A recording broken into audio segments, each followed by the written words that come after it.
Thank you, Wendy, for that warm introduction. And also thank you to the Venerables and this center for this invitation. I'm very pleased to be here. Can everyone hear me okay? Is this all right? Good. I'd like to begin with a quotation from Thich Nhat Hanh.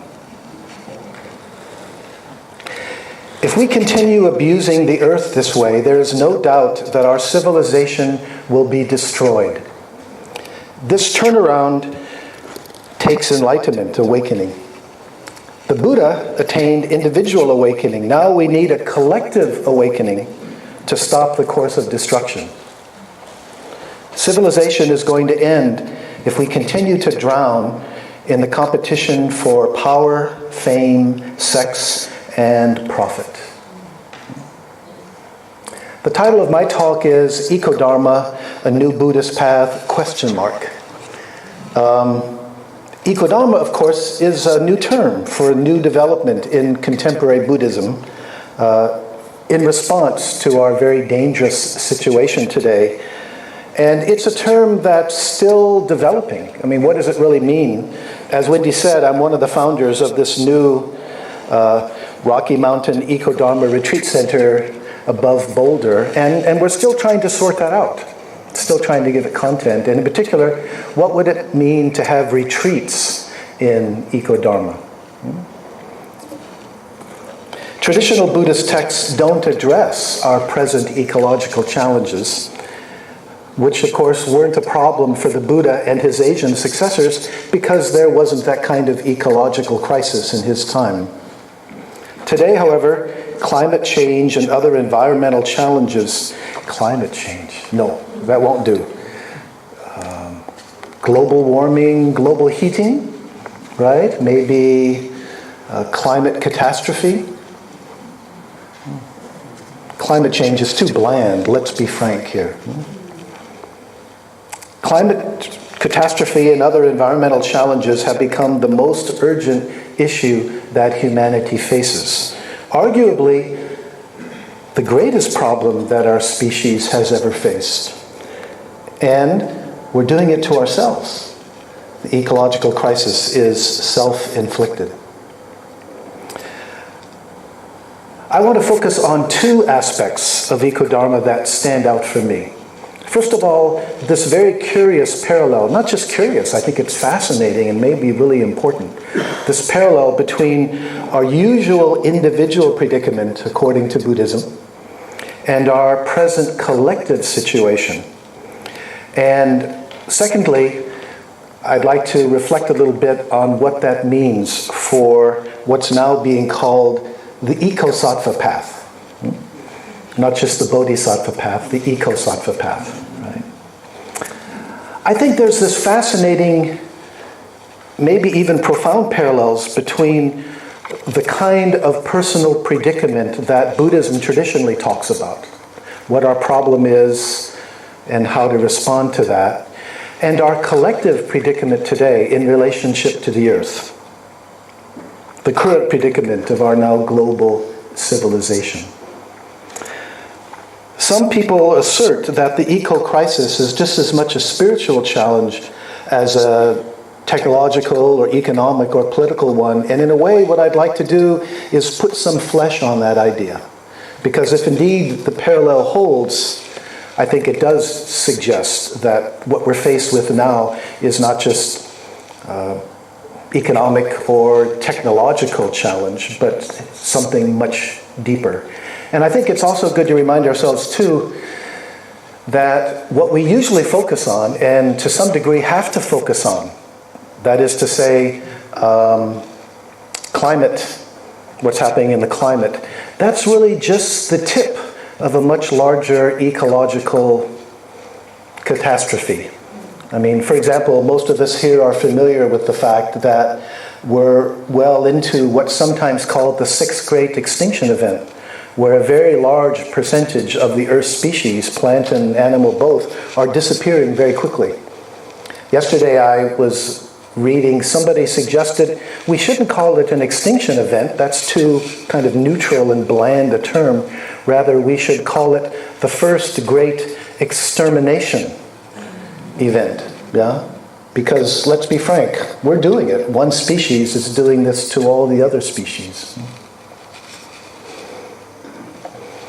So let me go ahead and try to make this parallel. What I want to do is, I said, I want to compare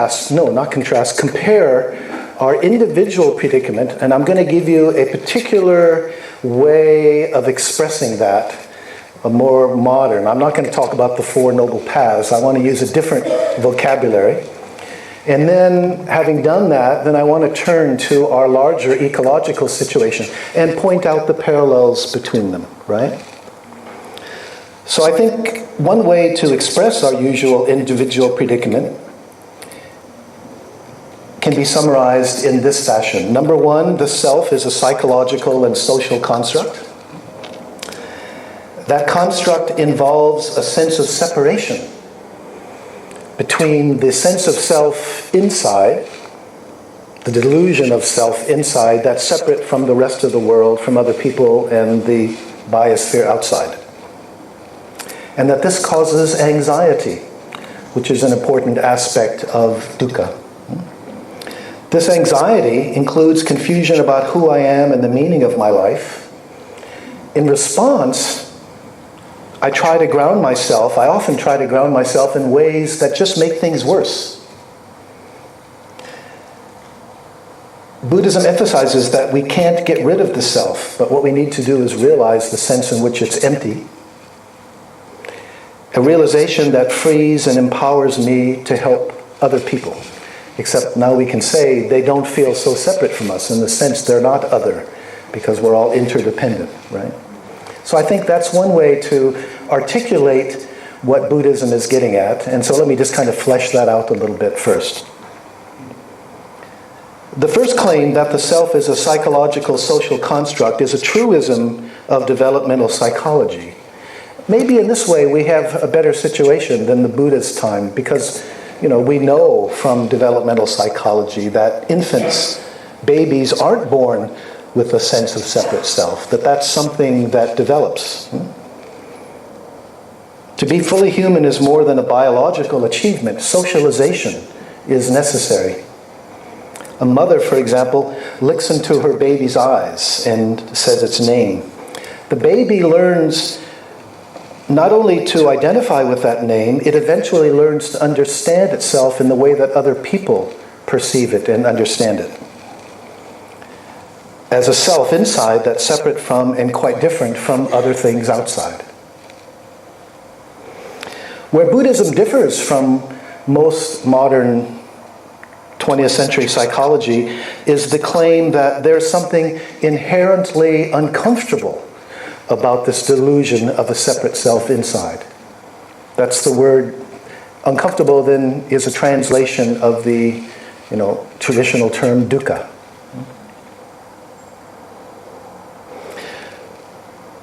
Of course, the internalization of a sense of self, although necessary in order to function,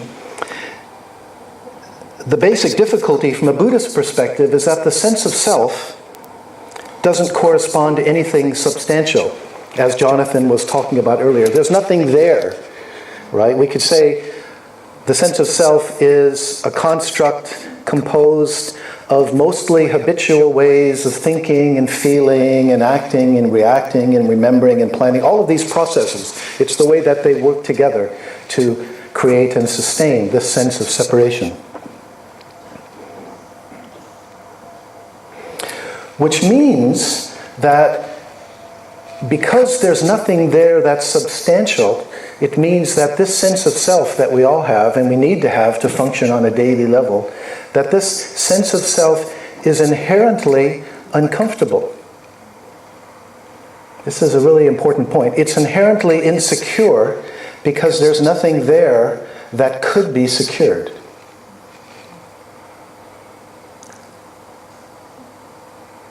I think that we normally experience that insecurity, that discomfort, as a sense of lack. That's how we become aware of it. By lack, I mean the sense that there's something wrong with me. There's something missing. There's something not quite right. Or, very commonly, I'm not good enough. Anybody ever experienced this before? And all the times I've given this talk, there's only been one person who's ever said they didn't have a sense of lack, and I wasn't convinced by her either, actually. Yeah.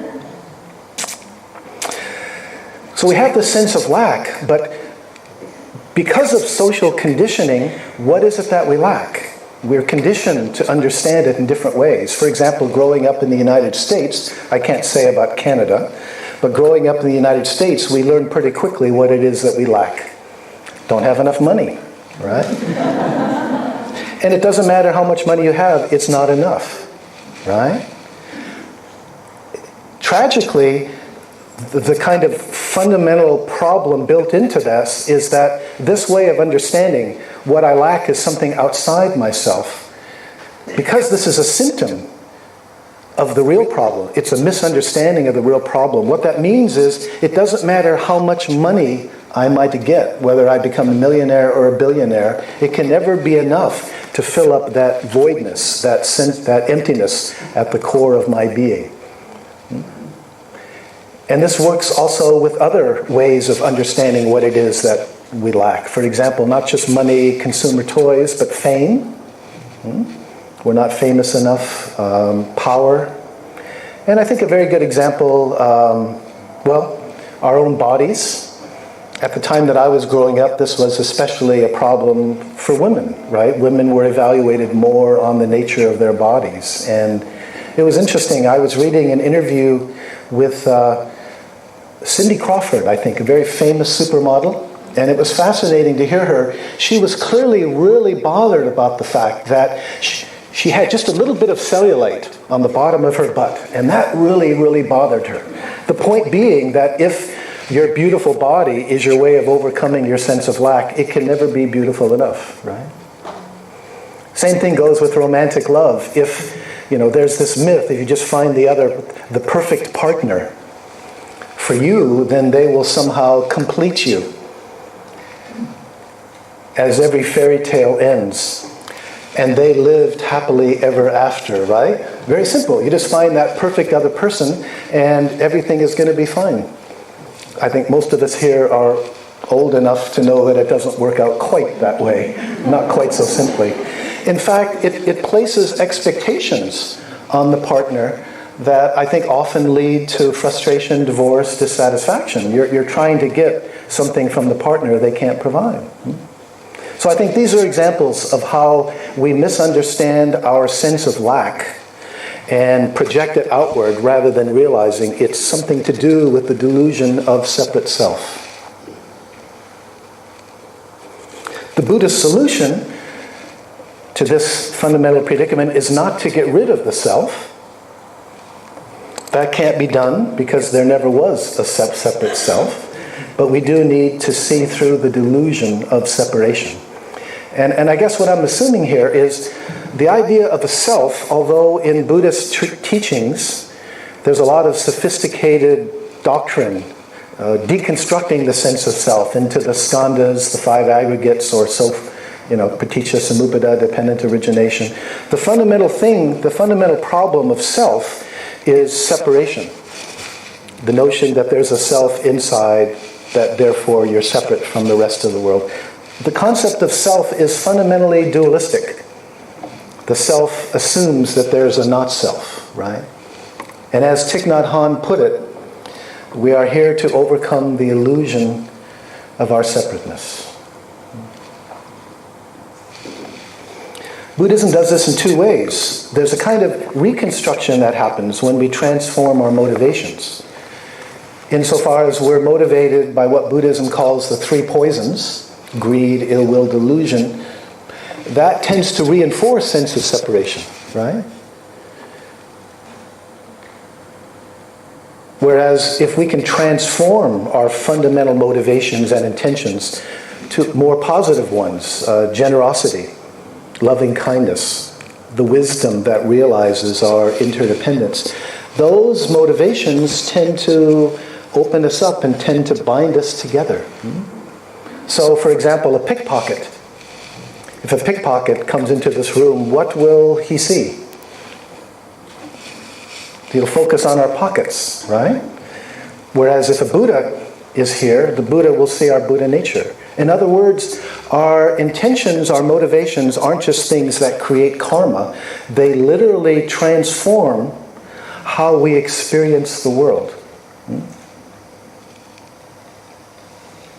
They also transform how other people experience and respond to us. So there's a lot of overlap here with the notion of karma, right? In addition to this reconstruction, fundamentally, I think this gives us a way to understand what's going on when we meditate. I mean, if the sense of self is composed of these mostly habitual ways of thinking and feeling and acting, when we're meditating, what are we doing? In the process of focusing on our meditation theme, we are letting go of these habitual processes. And then there's the possibility of letting go of ourselves. As Dogen put it, the Japanese Zen master, to study the Buddha Dharma is really about studying ourselves. And to study ourselves is to forget ourselves, to let go of ourselves.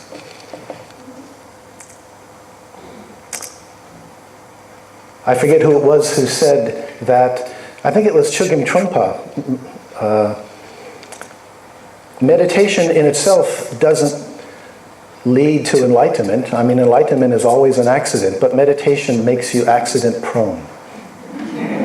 Yeah?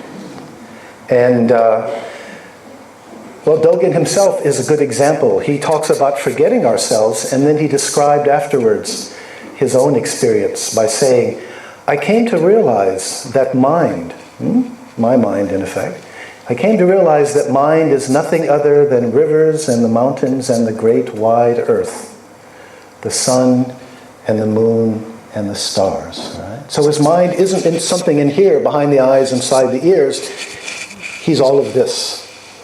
Actually, my favorite version of this is by the Neo Vedantin Nisargadatta, who put it very well when he said, when I look inside and see that I am nothing, that's wisdom.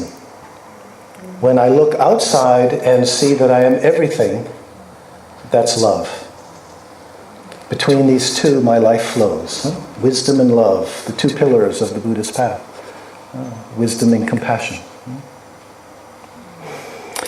So, that's a very sort of brief, superficial way of trying to summarize what the Buddhist path is about.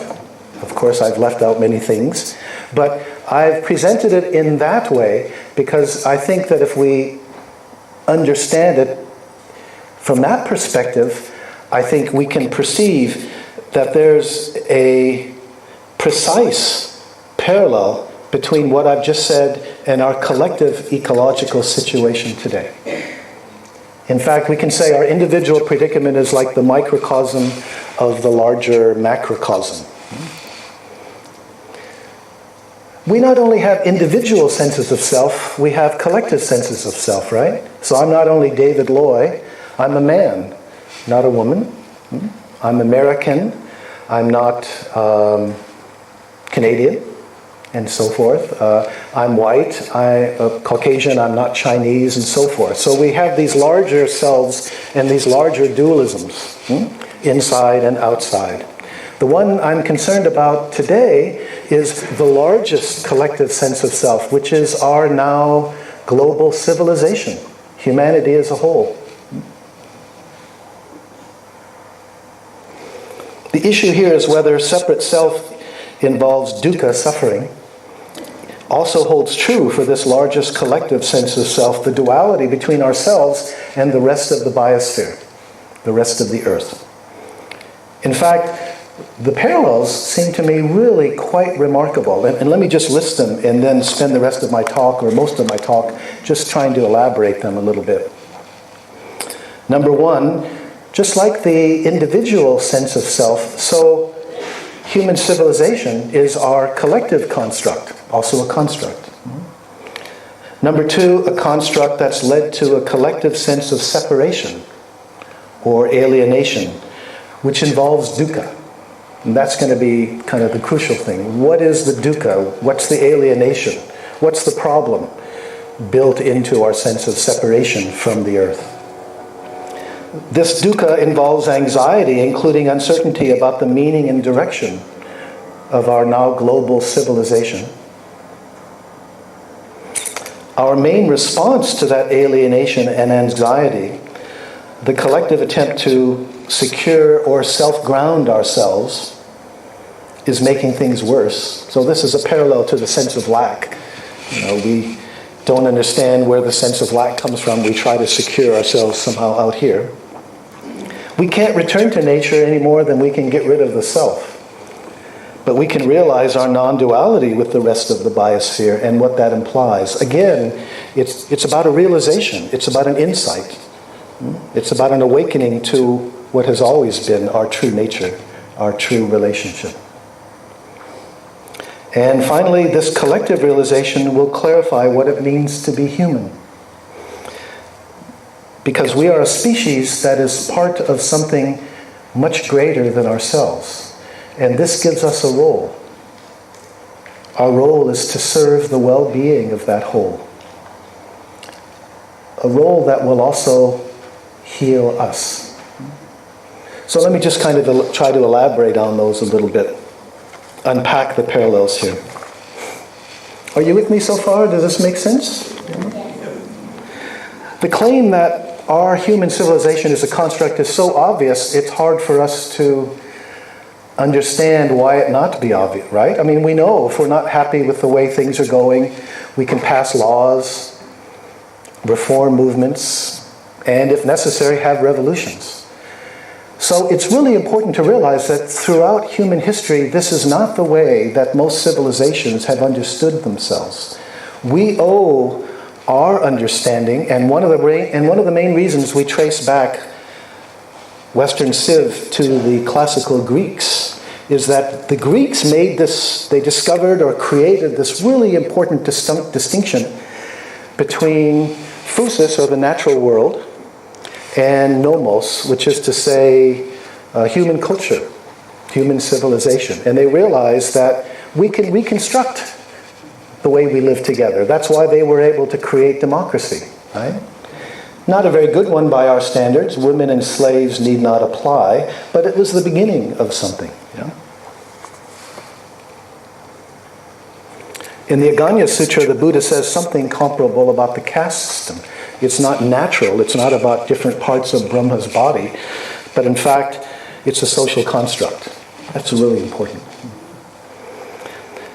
The important point here is that when you go back before the Greeks, when you look at archaic civilizations like Egypt or Mesopotamia, the pre-Columbian American civilizations, Incas, Aztecs, Mayas, and so forth,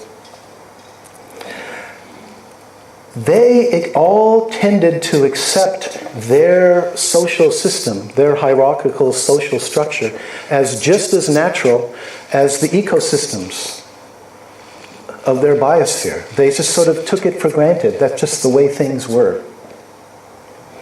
Rulers were gods or godlike in that they played a role, like the emperor at the top, right? He wasn't just a secular ruler. They were the high priests or the gods. They were the ones who communicated with the higher realms. And so the social order wasn't just secular, it was also sacred. It was also religious. They didn't distinguish religion from the rest of society. They were all part of the same sort of thing. So to play one's part in supporting the hierarchical social structure and to be religious, to serve the gods, they were the same thing. They were all kind of bound together, right? Furthermore, and this is maybe the most important point about these civilizations, they all believed that they had an important role to play in keeping the cosmos working. Very interesting, right? I mean, the Mesopotamians believed that we were created by the gods to serve them. Basically, we're the slaves of the gods. Or think of the Aztecs. We all know this famous story. They would drag up their war captives to the top of the pyramid and cut out their still bleeding hearts. Why? offer them to the sun god, because you had to feed the sun god or he would get angry or he'd get lost. And you don't want the gods to get angry, right? So they had a role to play. All of them thought they had a role to play in terms of keeping the cosmos working. Now, I don't think any of us would like to live in an Aztec society. But my point is, there was a positive side to it in the sense that because they believed they had a role to play, there was an extraordinary psychological benefit. They took for granted a kind of collective sense of meaning that we today no longer have. In fact, we can hardly conceive of it. Because they understood their society to be built into the cosmos, their essential social role was also built into the cosmos. They knew, or they thought they knew, why we were here, what we had to do. Today, and this is the important contrast, today that's totally different than our situation. The meaning of our individual lives and societies has become something we have to decide for ourselves, without the gods. In a universe whose meaningfulness, if any, is not something that we agree upon. The result, and here comes the dukkha, the result is increasing anxiety about who we are and what it means to be human. I'm wondering if anyone here has read Yuval Harari. He wrote a book called Sapiens, A Brief History of Humankind. Right? I think a number of people have read it. I want to quote the last few sentences of the whole book. Just the last 4 or 5 sentences. This is what he says. See if this rings a bell with what I've said.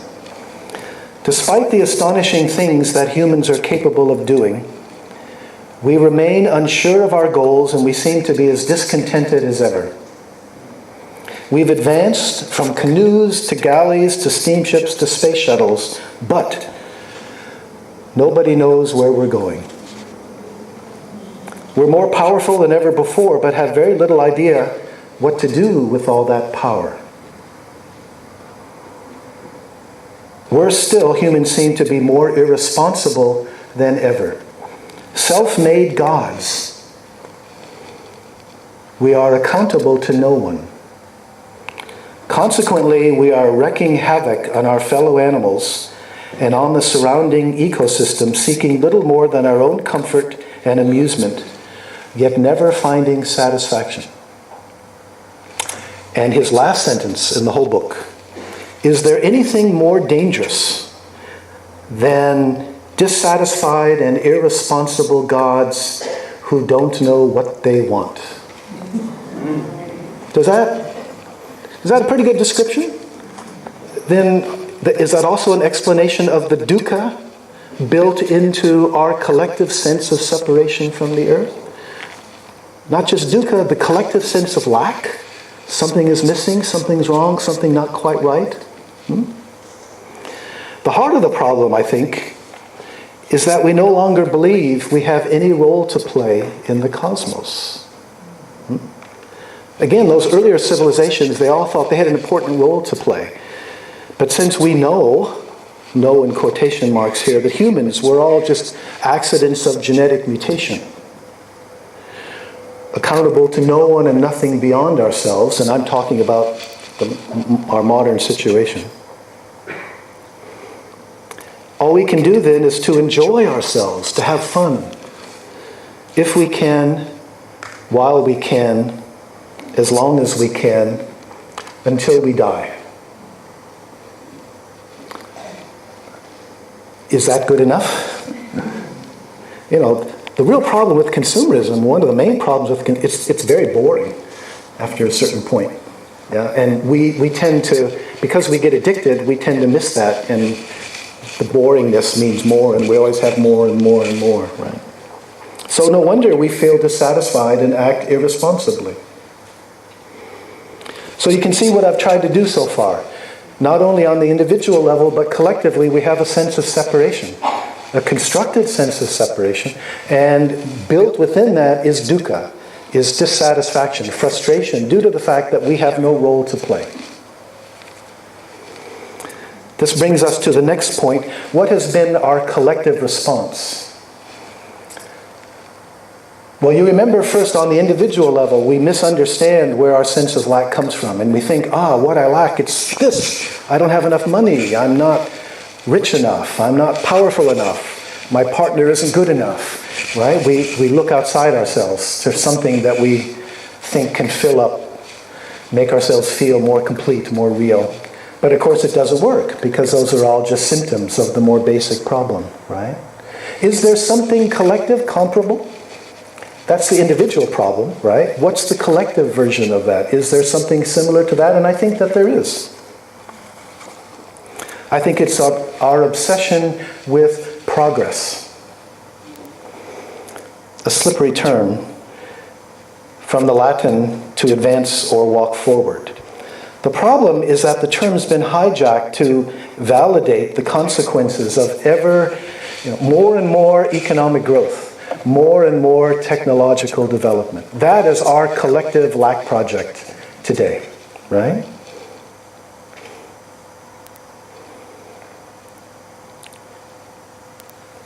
Please reflect for a moment. When will we consume enough? Think about limits. When will corporate profits and share prices and our collective gross national product be big enough? When will we have all the technology we need? And why do those questions seem so weird? Because we know there's no endpoint to it, right? Which leads me to my next question. Why is more and more always better if it can never be enough? Let me say that again. Why is more and more, right? More economic growth, more technological development. I mean, if you think about the way politicians think and the way that we're so focused on the stock market and, how important it is it go up, the Dow Jones, etc., go up, and how disappointed we are when it goes down. We're so preoccupied with this. This is the measure of our collective happiness, as it were. Technological and economic growth can be really valuable if they're means to help us accomplish something. But here's the problem. We don't know what we want to do. We don't know where we want to go. And so, as a result, the means have become the ends. Just more and more and more for its own sake.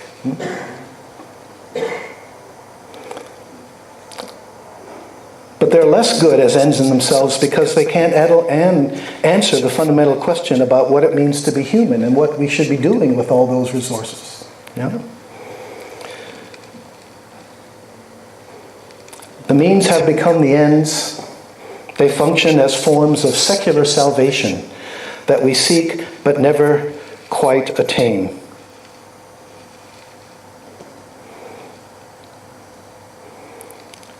Because we no longer feel grounded in the natural world, we have the burden of trying to create our own ground, to self-ground ourselves in this fashion. And what we're discovering ecologically as well as psychologically, that can't be achieved. It doesn't work. The truth is we're becoming more anxious, more compulsive, not less, even as we become so much wealthier and have so much more technology. Basically what I'm saying is I think we are haunted by this collective sense of lack, and our efforts to resolve it, growth, are destroying the biosphere and eventually will destroy our own civilization. There's another interesting parallel here which I forgot to mention earlier. Going back to the individual sense of lack. We have these lack projects. If only I get enough money, if only I'm famous enough, whatever, then I'll be okay. What that means, of course, is that we're living in the future. We're constantly focusing on where we're going to get to in the future. And the present moment becomes devalued as simply a way to get somewhere else in the future. It's a really weird sense of time. The present moment isn't good enough. Rather, we're constantly sacrificing that to get somewhere else. And of course, collectively, isn't it the same sort of thing? I'm wondering if our collective focus on progress means the same. Maybe, it seems to me that the real ideology of modernity is progress. in the sense that things are getting better, that they will be better for our children and our grandchildren. And I think one of the real sources of increased anxiety and social problems and populism and Trump and all of these things is that more and more people don't believe this.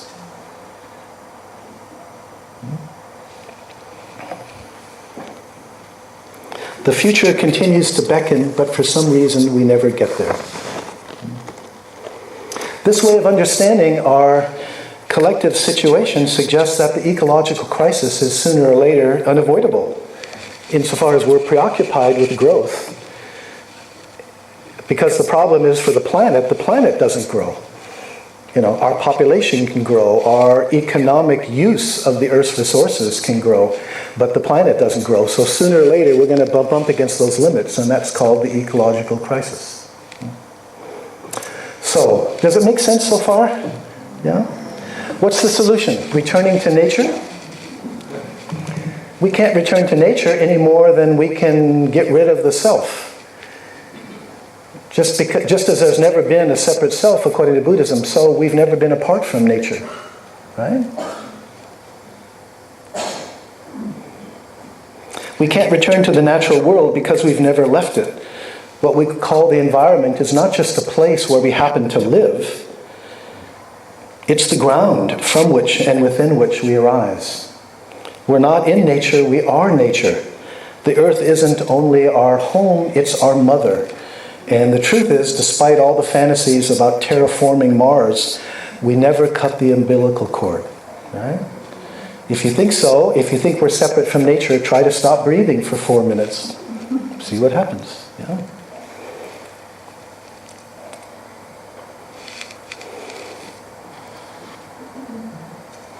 The air in our lungs, like the water and food that enter our mouths and pass through us, is part of a greater holistic system, the natural world, that circulates through each of us.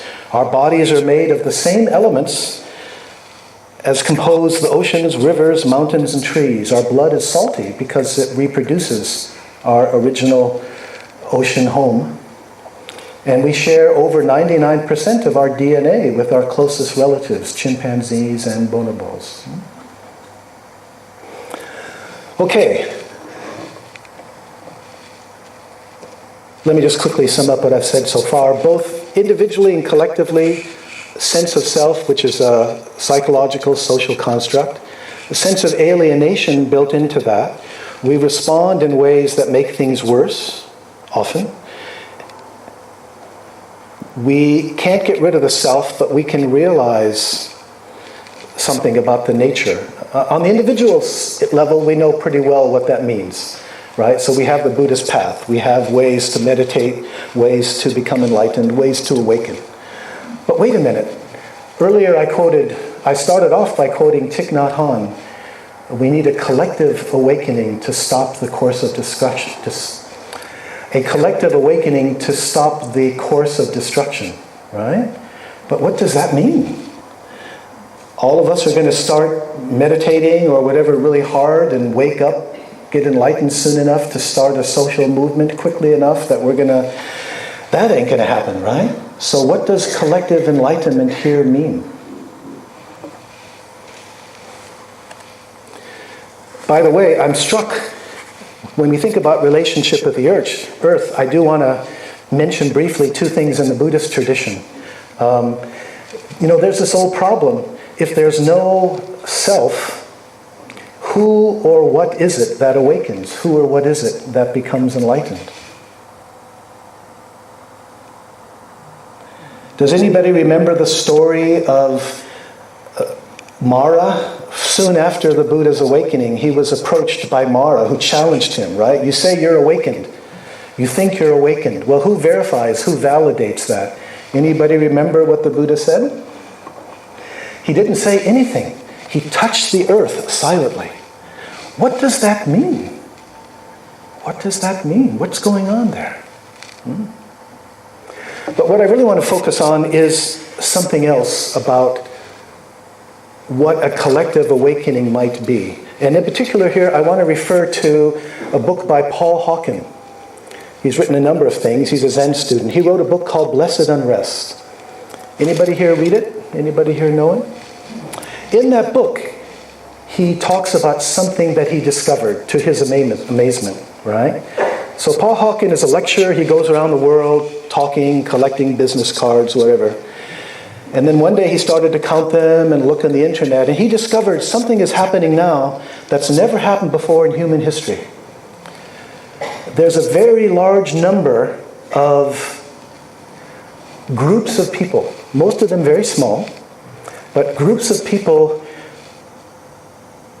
as it were, spontaneously emerging to work for social justice, ecological sustainability, and healing. He originally estimated between 1 million and 1.5 million. I think now he would say well over 2 million.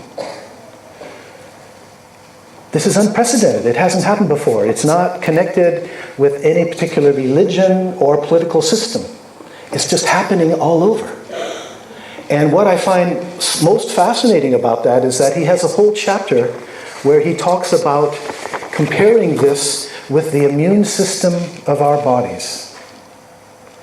And what he's basically saying is these groups springing up are in fact the immune system of the earth, springing up spontaneously to work for its healing. How does he say it?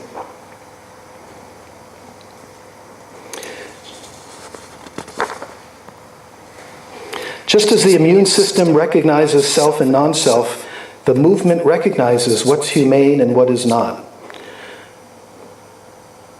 The word immunity comes from the Latin immunis, meaning ready to serve. Immunity, ready to serve. I don't know about you, but I immediately think of bodhisattvas and ecosattvas. Isn't that the role? Isn't that their role? Huh? The important thing here is that the immune system is part of something greater than itself, which it serves by defending and sometimes sacrificing itself for, right? White blood cells don't have a problem figuring out what their role is. Given the kinds of infections that confront our collective immune system today, this parallel seems almost too obvious. The Ecosattva path is about helping the earth to heal, a process that will also heal us. This may be a new understanding of the Buddhist path, but this path is not new. So in other words, I'm wondering, what happened yesterday, right? This huge worldwide, I think it's by far the greatest demonstrations in human history working to arouse people about climate change and our ecological situation. Can we understand this as the people who are doing this, groups like Greta and so forth, can we understand them as working as the immune system? Are these young people, all these young people out on the street, are they part of the immune system of the earth? Is this how the earth is defending itself? Right?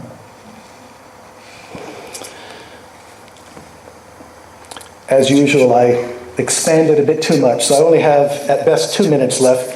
Let me just say one thing in particular about the Ecosattva path, right? That is to say, the Bodhisattva path as applied to ecology. What I think is so wonderful about it, of course, is that it has two sides to it.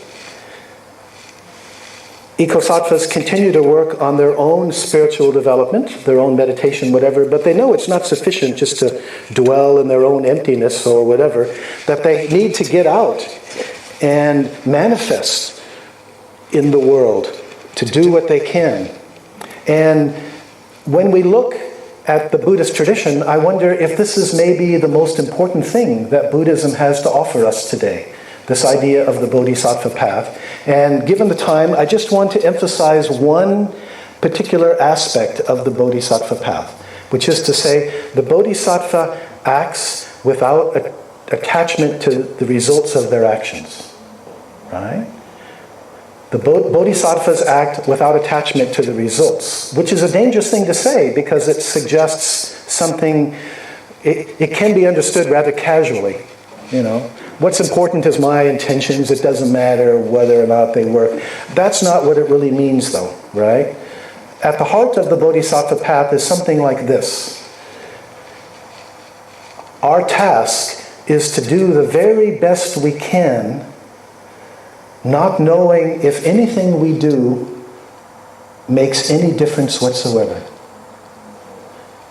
And that's okay. We don't know if what we do is important, but it's important that we do it. And that's the challenge that we're faced with, given the things that we're told about how late it is, how urgent it is. Maybe it's too late. You know, some people are talking about this. In certain ways, it may be too late to avoid certain kinds of breakdowns and so forth. But in a way, that's okay. We don't know, right? In Zen, we emphasize a lot, don't know mind. We don't know what's possible. That's okay.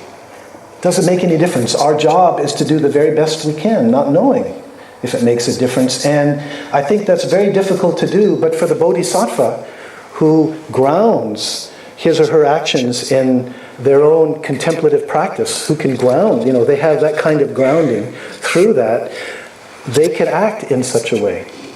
And it seems to me that's the real challenge for us as Buddhists today. If we can't do that, or we don't want to do that, then maybe Buddhism isn't what's needed. But I think that Buddhism does show us the way if we are open to it. Yeah. Thank you very much.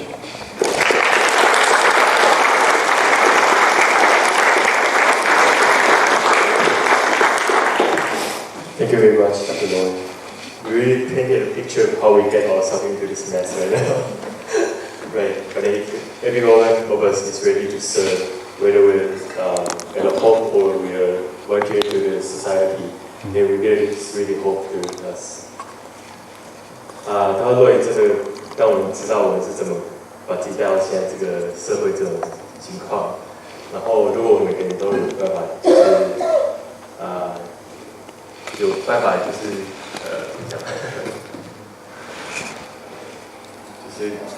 开始做一些改变的话，那我们这社会还是会有希望的。好，现在如果if anyone has any question for Dr. Lloyd, now's the time. 如果大家有任何问题的话，现在可以提问。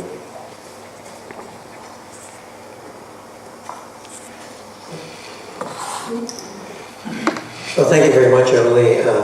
Got a lot out of the presentation you just gave. And one thing really stood out for me because I deal with it a fair bit when I'm talking with other people. You mentioned that the ideology of modernity is that things are getting better. Progress. Yeah. And to me, there seems such a seductive view of the world, and often reinforced when we get the new iPhone or some new medical advance happens. It's so easy to believe. So I'm wondering if you could give some suggestions about how to reframe that view of the world, that the world is, modernity is really going to save us. Interesting question. Yeah. Maybe the first thing to say is in some ways things are getting better, right? I mean, I don't know about you, but I really appreciate modern dentistry and the fact that it's getting a lot more expensive too, but at least it seems to be making a big difference in terms of my dental health and other kinds of physical health. And of course, Jonathan was speaking earlier about academia. So it's not to deny completely progress, but the problem is, again, this weird experience of temporality or time where we're so focused on the future that we're never completely right here and now. And in a way, I think one of the very best things to help with that, of course, is our meditation. What's the whole point of it, right?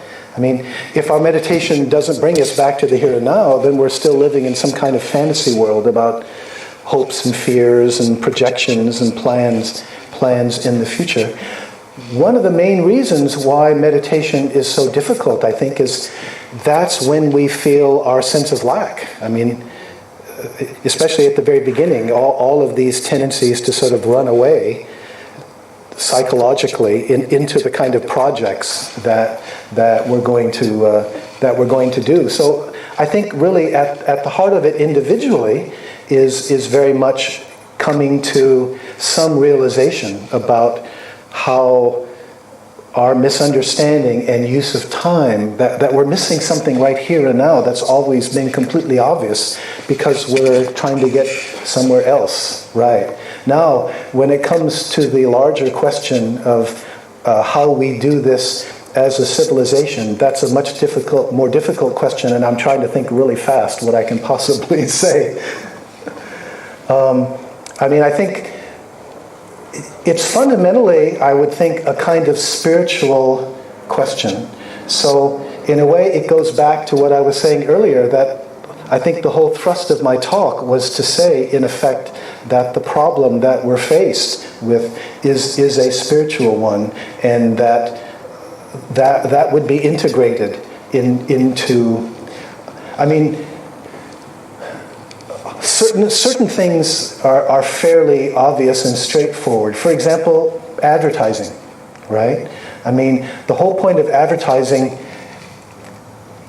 if you understand what I was trying to say about lack, you can see the perfect fit between our delusive sense, our lack, this other side of the delusive sense of self, how the whole advertising economic system, consumerism, preys on that, takes advantage of that, wants to use it to make money. But it never satisfies it, right? It's always the next thing. It's always the next thing that's going to make us happy. So, for me, fantasizing about the ideal political system or technological system, I think that there would be pretty strong constraints on advertising, because the whole point is to emphasize our dissatisfaction and keep us thinking that it's the next thing we buy, da-da-da-da-da-da. I remember Ivan Illich put it very well when he said, with consumerism, there are two kinds of slaves.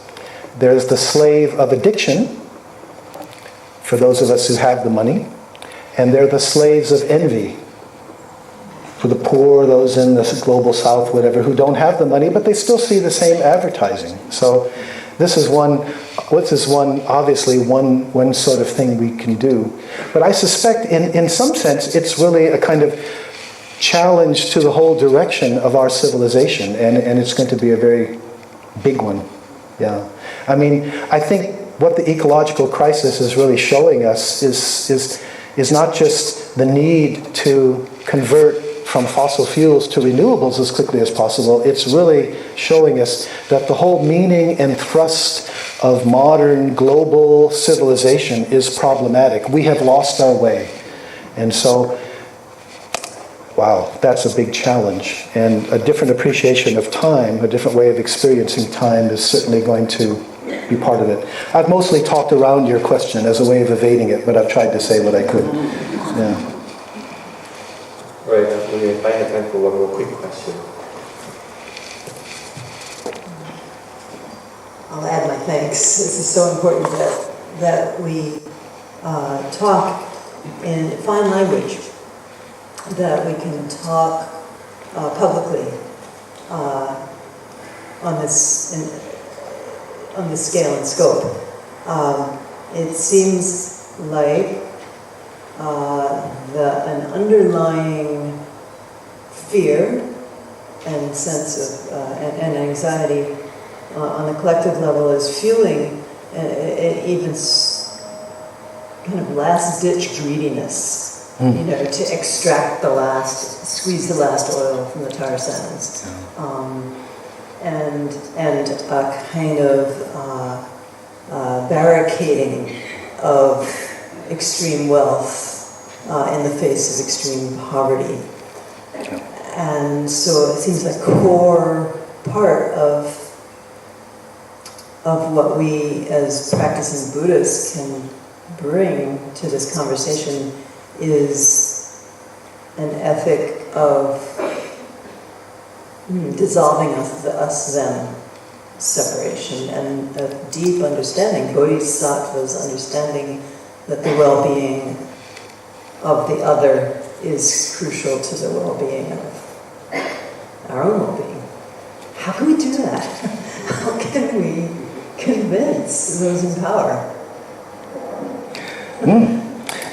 It seems to be a double challenge, doesn't it? On the one hand, on the individual level, I mean, if you look at the ecological crisis, it's clear that one of the implications is to reduce our own carbon footprint, but even more than that, to sort of look at our own consumerism insofar as we too, consciously or unconsciously, understand the meaning of our lives to a large extent as consuming, right? But we also need to address the institutional, as you're pointing out. It's not just individual greed or delusion. We've got institutionalized greed, an economic system that has taken on a life of its own. And we can look at our institutionalized aggression, militarism, the media, which at least in the US, they're primarily big corporations. They make money from advertising. They're not interested in really educating us. They're trying to find our eyeballs. And so we have these institutional challenges as well. To be quite frank, I think our backs are against the wall. I think there's been a big shift in consciousness just in the last year or so, and the strikes that began yesterday are an indication of that. More and more people are aware, partly from the IPCC report, how bad things are. The other realization is, sorry to tell you guys if you don't know this, governments are not going to solve the problem.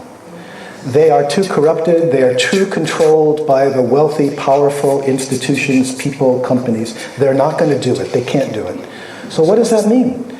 It means our backs are against the wall, and it means things like Extinction Rebellion, 350.org, climate mobilization. It means what we're going to see very quickly now, it's started, is coalitions of groups of people who are committed to nonviolent direct action. And I think that's what it's come down to. Is that going to do it? I don't know, but at this point I don't have a better idea. So that's where I stand. I'm a member of Extinction Rebellion, and we're going to be out on the streets doing what we can. And frankly, I urge all of you to please think about that. If it's really true that our backs are against the wall, what are our values? What are we willing to do? Most of us here are old enough that we're not going to experience the worst of this. But what about your kids? What about your grandkids? And what are you willing to do for their future? Let's reflect on that together. Yeah. Thank you.